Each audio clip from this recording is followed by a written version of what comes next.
Insyaallah kita akan membahas pertanyaan masih seputar wudhu. Ini ada pertanyaan dari teman-teman tentang bagaimana hukumnya wudhu di kamar mandi atau wudhu di toilet. Karena tidak semua orang punya ruangan khusus untuk wudhu. Dan memang anehnya kita ini ya. Kita ini kalau bangun rumah ada ruangan untuk mandi, ada ruangan untuk masak, ada ruangan untuk tidur, ada ruangan untuk ngopi. Tapi untuk ibadah yang paling penting sholat, musola enggak ada. Kemudian fasilitas untuk sholat, wudhu juga tidak disediakan khusus. Ini kita kelemahannya. Menyikapi hal itu, maka timbul pertanyaan, kalau wudhunya tidak di ruangan khusus, ya tidak di ruangan khusus untuk wudhu atau enggak punya padasan. Kalau orang Jawa dulu punya padasan ya, gentong yang ada lubangnya di bawah, taruh di halaman untuk minum atau untuk wudhu.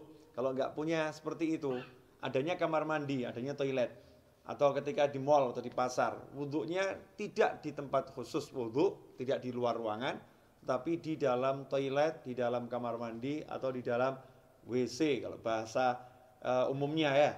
Kira-kira seperti apa? Sah tidak wudhunya?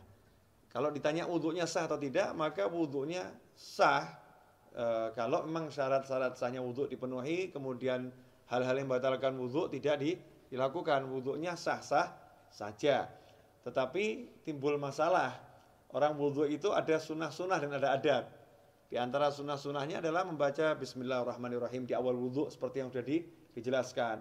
Kemudian nanti ada doa setelah wudhu. Dan ada adab-adab yang diajarkan oleh para ulama. Ada ulama-ulama yang menyusun doa-doa ketika basuh wajah, doa ketika berkumur, doa ketika membasuh tangan, doa ketika membasuh kaki, seperti yang dijelaskan oleh Imam Ghazali dalam kitabnya Bidayatul Hidayah. Jadi memang doa-doa itu tidak diajarkan Rasulullah SAW, tapi orang diajarkan untuk berdoa kapanpun ya. Apalagi kalau doa ini dari para ulama.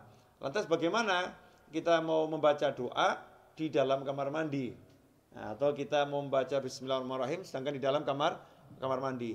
Sementara kita ketahui Nabi kita Muhammad SAW mengajarkan agar kita tidak membaca lafzul jalalah, asma Allah, atau ayat-ayat Al-Quran, atau doa-doa di dalam toilet, di dalam kamar mandi.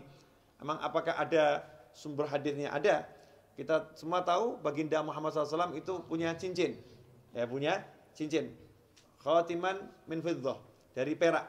Ya, Rasulullah punya cincin dari perak, yang cincin itu fungsinya sekaligus sebagai stempel. Ya, fungsinya sebagai stempel. Dulu Rasulullah SAW tidak punya cincin, tidak punya stempel.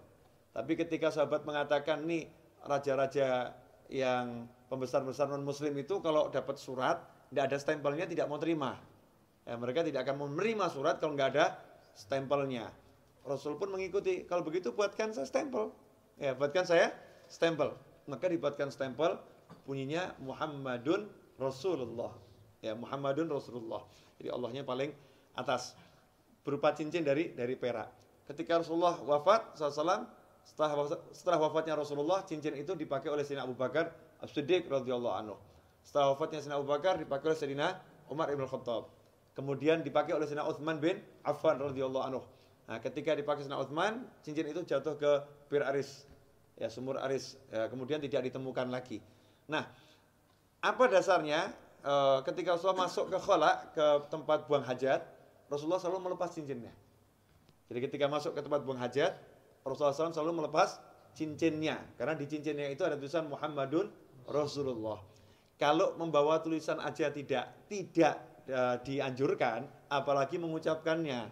Ya, membawanya aja tidak dianjurkan, apalagi mengucapkannya. Berdasarkan hadis tersebut, yang diriwayatkan oleh Imam Al-Hakim, ya, dalam kitabnya Al-Mustadrak Al-Sahihain.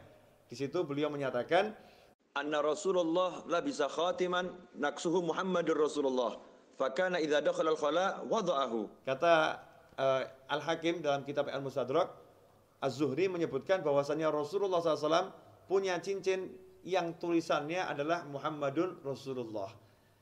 Idza dakhala al-khala wada'ahu. Kalau masuk ke khala, ke toilet, Rasulullah SAW selalu melepaskan cincinnya tersebut.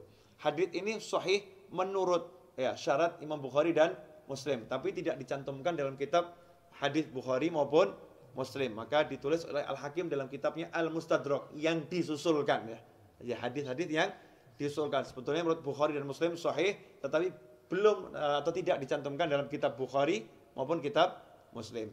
Nah, hadis ini menunjukkan memang kalau masuk kamar mandi jangan bawa tulisan yang mengandung nama Allah atau nama Rasulullah Shallallahu Alaihi Wasallam. Dari sini ulama kemudian mengambil kesimpulan kalau membawa tulisan nggak boleh, apalagi membacanya. Bukan haram ya, tidak boleh dalam arti tidak beradab atau kurang sopan. Karena itu seyukyanya jangan berwudu di toilet, seyukyanya.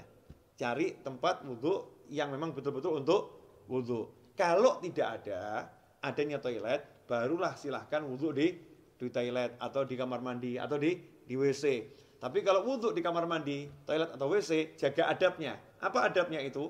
Ya satu, jangan membaca asma Allah. Cukup dibaca di dalam hati. Lantas bagaimana dengan doa setelah wudu? Ya doanya dibaca di luar kamar mandi. Jadi selesai wudu langsung keluar baca doa setelah wudu. Atau bismillahnya dibaca di luar dulu. Bismillahirrahmanirrahim, masuk langsung wudu juga. Nah, dengan begitu maka sunnahnya tidak hilang, tetap bisa melaksanakan sunnah-sunnah yang dianjarkan oleh Nabi Muhammad Sallallahu Alaihi Wasallam. Insyaallah sedikit ini barokah dan jangan kemudian jadi jalan justru. Oh berarti wudu di toilet gak apa-apa. Oke deh, kita wudunya di toilet aja ya.